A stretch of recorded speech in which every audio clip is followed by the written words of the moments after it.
அன்றைக்கு பாருங்க, மோசேயும் ஆரோனும் பார்வோனிடத்திலே போய் ஜனங்களை ஆராதிக்க அனுப்பாவிட்டால் தேசத்திலே கொள்ளை நோயும் பட்டயமும் உண்டாகும் என்று சொன்னார்கள். கர்த்தரை ஆராதிக்கிற ஆராதனைகள் குறைந்து போகிற பொழுது, கர்த்தரை ஆராதிக்கிற ஆராதனைகள் அற்று போகிற பொழுது ஒரு தேசம் பஞ்சத்துக்கும் கொள்ளை நோய்க்கும் முகம் கொடுக்க ஆரம்பிக்கிறது. பிரியமானவர்களே, பார்வோனுடைய இருதயம் கடினப்பட்ட பொழுது ஜனங்களை அனுப்ப மாட்டேன் என்று உறுதியாய் நின்றான். 10 வாதைகளை கர்த்தர் அனுமதித்தார். 10வது வாதையை அனுமதிப்பதற்கு முன்பதாய் கர்த்தர் மோசேயை பார்த்து சொன்னார், இந்த ஒரு வாதை எகிப்தின் மேல் வரப்பண்ணுகிற பொழுது அவர்கள் இவ்விடத்திலிருந்து உங்களை போக விடுகிறதும் அல்லாமல் இவ்விடத்திலிருந்து உங்களை துரத்தியும் விடுவார்கள் என்று. எனக்கு பிரியமானவர்களே, சிங்காசனத்தில் வீற்றிருக்கிறவனுடைய தலைப்பிள்ளையில் இருந்து அந்த தேசத்தில் இயந்திரம் அழைக்கும் அடிமை பெண்ணின் தலைப்பிள்ளை மட்டும் அன்றைக்கு ராத்திரியிலே சங்காரம் பண்ணப்படுவார்கள். இந்த சங்கார தூதன் பட்டயத்தோடு வருகிற பொழுது நீ செய்ய வேண்டியதாவது, ஒரு பழுதற்ற ஆட்டுக்குட்டியை அடித்து அதன் இரத்தத்தை எடுத்து அதன் இரத்தத்தை உங்கள் வீடுகளில் உள்ள நிலை சட்டங்களிலும் மேல் சட்டங்களிலும் பூசுங்கள். அன்றைக்கு ராத்திரியிலே சங்கார தூதன் புறப்பட்டு வருகிற பொழுது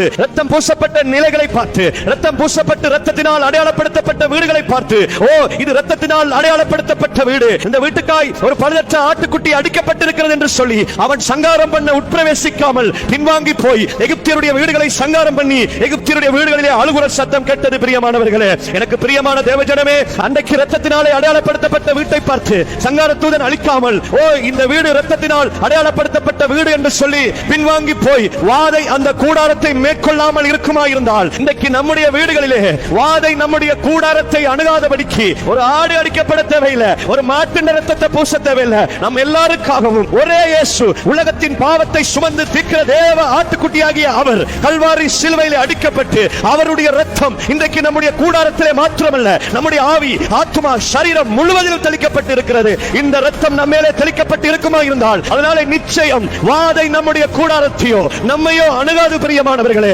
உங்களுக்கு விரோதமாய் உருவாக்கப்படும் எந்த ஆயுதமும் வாய்க்காதே போகும் என்றால் நமக்கு மேலே இயேசுவின் ரத்தம் தெளிக்கப்பட்டிருக்கிறது. நம்ம மேலே தெளிக்கப்பட்ட இயேசுவின் ரத்தத்தை பார்த்து வாதையோ பிரச்சனைகளோ அழிவுகளோ இன்றைக்கு என்னையும் உங்களையும் மேற்கொள்ளாதபடிக்கு எவ்வளவு வேகமாய் நம்மை மேற்கொள்ளும்படி வரலாம், அவ்வளவு வேகமாய் நம்மை விட்டு திரும்பி போவான். எனக்கு பிரியமானவர்களே, நம்ம மேலே தெளிக்கப்பட்ட ரத்தம் நம்மை பாதுகாக்கும். அந்த ரத்தம் நம் சாவ நீக்கினது, பாவம் நீக்கினது. அந்த ரத்தம் நம்மை தேவ சமூகத்திலே மகா பரிசுத்த ஸ்தலத்திலே கொண்டு போய் நிறுத்தினது. அந்த ரத்தம் ஒரு நாள் நிச்சயமாய் நாம் எல்லாரும் போக வேண்டிய அந்த பரலோக ராஜ்யத்திலே அந்த ரத்தத்தினாலே உண்டான பாவ மன்னிப்பு நிமித்தம் நாம் அவரோட கூட பிரவேசிப்போம். பிரியமானவர்களே,